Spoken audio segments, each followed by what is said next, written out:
Hello YouTube, welcome. This is my channel which I'm pulling together to have a test really on whether or not I can do what I do in my spare time and create some content that might be of some interest to people. In the background here, I've got I've got a 1987 Honda XL250R. I think it's an RF, but I need to do some checking on that. I've owned this bike for since 1989, so what's that, 33 years or so, and used to ride it quite regularly. It was complete and in good working order. I will put a couple of pictures in just to show it as it was back in the day.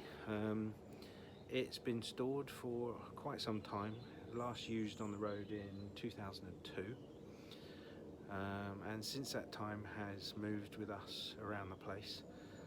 I did have it in storage, and the storage got broken into, and whilst nothing too drastic happened to the bike, what did happen is that it was laid down on a trailer, and I did get it back. The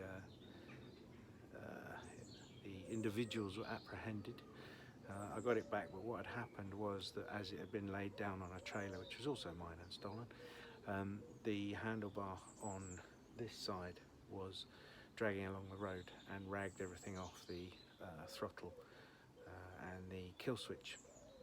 Not much more than that, but that in itself, with these old bikes and the parts becoming more and more hard to find and more expensive to get the original ones, it's something that might prove to be a bit of an issue. Anyway, we're going to try and work through this, try and get it back running, and then take it back to hopefully some level of renovation. What I'm going to have a go at today, let's show you around the bike. It is complete. I do have pretty much everything for it. Apologies for the lights. As I say, I've stripped some of this down already. Probably should have done some filming on that. And the first thing I want to do is to make sure that it is running. There's no reason it shouldn't be. It was when I parked it up, as they say, but I parked it up, so I know that's true. The first thing that I've found is that I had no electrics. So I've been working through the electrics and was starting to diagnose stuff. Checking the fuses, checking the wiring, etc., which is all a bit mucky and a bit old. What I found the other day, hopefully I can recreate this for you. I've got a jumper pack here. We connect the jumper pack up. Try and do this one-handed. Connect the jumper pack up. Make sure it's not grounded. There we go. What I found, hopefully you can see that, the reflection. Let me turn this light off. What I found was that when you turn the ignition on, nothing would happen. The neutral light is not coming on. But while I was diagnosing it and flicking things around, I noticed that if I turn the key back slightly, that neutral light, see, is coming on. So not too much wrong with the rest of the electrics, just in this ignition switch. So what I'm going to try and do now, I have soaked it down with various lotions and potions, but it's still in that situation whereby it doesn't stay on in that on position, only when it comes back. So what I'm going to try and do now is to remove the ignition switch and see if we can strip it down. I have been online. There is a company in the Netherlands who specialise in old motorbike parts, and they do have them in stock new, but they're £170 So we're going to try and avoid that. If it's the only expensive part that's required for this renovation, then we can look at that within the budget. But I want to know what all of the parts are that are a problem beforehand. So let's focus on seeing if we can get that undone now. It has been soaking for a couple of days because they were a little bit tight, but let's have a look. Okay, so here we are, set up. It's all very amateurish, this setup, but if this goes well and if it does generate some interest, then we'll work on improving that situation. So I've stripped out the headlight.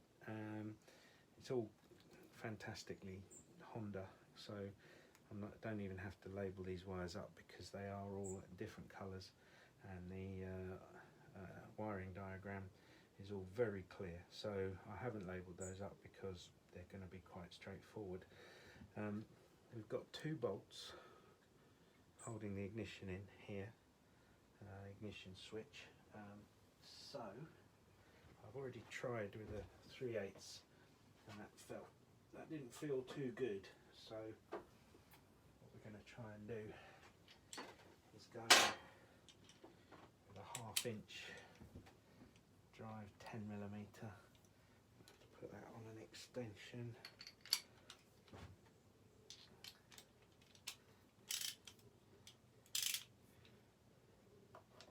Hope that we can crack this off. It all feels might round off, so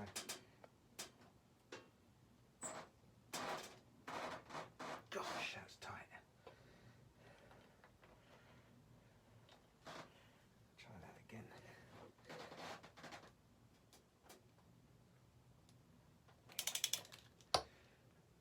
Either that stripped or it moved. I think we might be in luck there. Get back on with the 3/8. Yes, that one is moving. Fantastic. Right, now getting on to the other one looks a little bit tricky. Let me see about getting in there and I will bring you back. Okay, we've got on that bolt. I'm going to try with the 3/8 because it's all quite tight on that side. So let's give that a go. That one was much less tight. Excellent. So having done that, what I think I can do now is know that I can remove this, and therefore again with Honda, this is all on a loom, which is quite straightforward to unplug, and as I understand it from looking at the diagrams online, it looks like I should be able to get into the workings of the switch here to see about that. So let me work on that and we'll see how we go.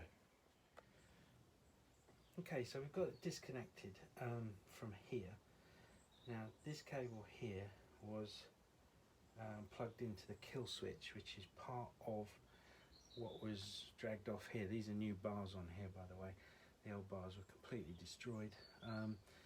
The lever wasn't, fortunately, but the kill switch went. Now on this model, the kill switch loom is in with the loom for the brake switch, front brake switch.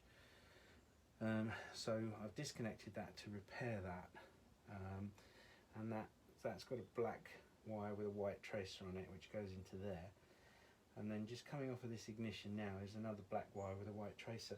They look like they go to the same place, but I'm not going to take a chance and spend a lot of time looking. I'll just looking it up, I'll just label it to the ignition switch.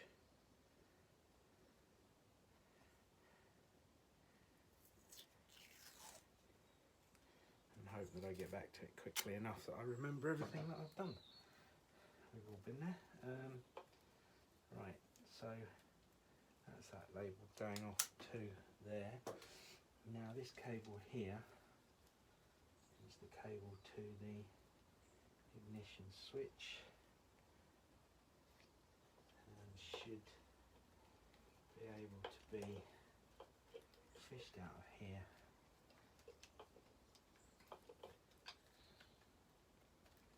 to come away. There it is there, and then we can continue to remove those two bolts and get that switch out.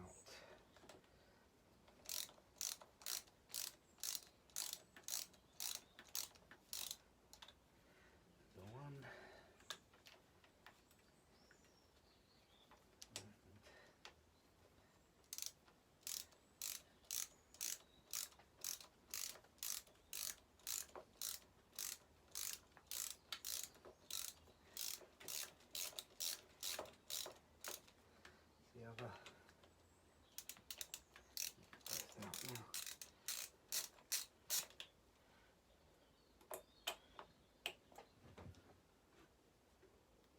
Starting to come down. No wonder they were difficult to get out, they are long.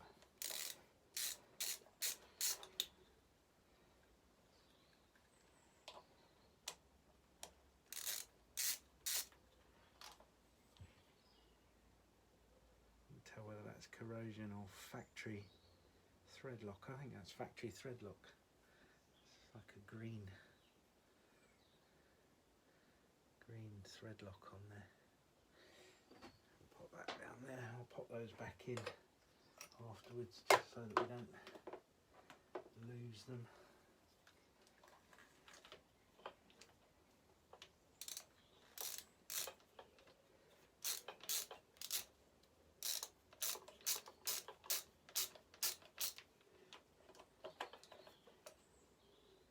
Bring you back when I've stopped mucking about with that.